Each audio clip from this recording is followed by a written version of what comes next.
The Shooting of Dan McGrew by Robert Service. Oh, cool. A bunch of the boys were whooping it up in a Malamute saloon, and the kid that handles the music box was hitting a jagtime tune. In back of the bar, the solo games at Dangerous Dan McGrew, and watching his luck was his light of love, the lady that's known as Lou. When out of the night, which was 50 below, and into the din and the glare, there stumbled a miner fresh from the creeks, dog dirty and loaded for bear. He looked like a man with a foot in the grave, and scarcely the strength of a louse, but he tilted a poke of dust on the bar, and he called for drinks on the house. There was none could place the stranger's face, though we searched ourselves for a clue, but we drank his health, and the last to drink was Dangerous Dan McGrew. His eyes went rubbering round the room, and he seemed in a kind of a daze, till at last that old piano fell in the way of his wandering gaze. The ragtime kid was having a drink, there was no one else on the stool, so the stranger stumbles across the room and he plops down there like a fool. In a buckskin shirt that was glazed with dirt he sat, and I saw him sway, and he touched the keys with his talon hands. My God, but that man could play. Were you ever out in the great alone when the moon was awful clear and the icy mountains hemmed you in with a silence you most could hear? With only the howl of a timber wolf and you camped there in the cold, us half-dead thing in a stark-dead world, clean mad for that mutt called gold.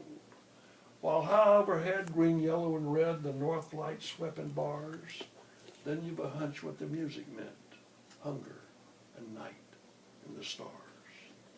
And hunger not of the belly kind, the Spanish with bacon and beans, but the gnawing hunger of a lonely man, for a home and all that it means.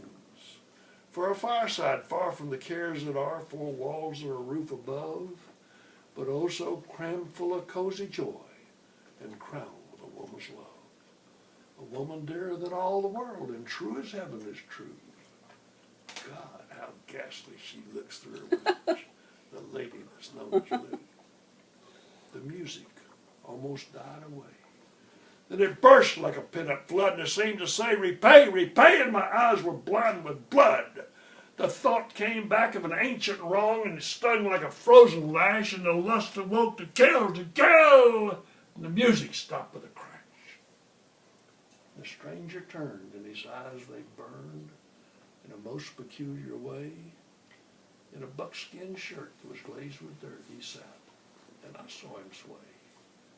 And his lips went in a kind of a grin, and he spoke, and his voice was calm.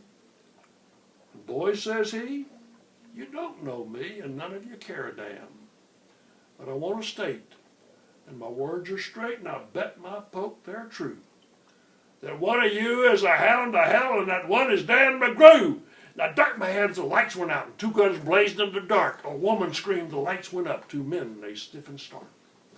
Pitched on his head and pumped full of lead was Dangerous Dan McGrew, while the man from the creeks lay clutched to the breast of the lady that's known as Lou.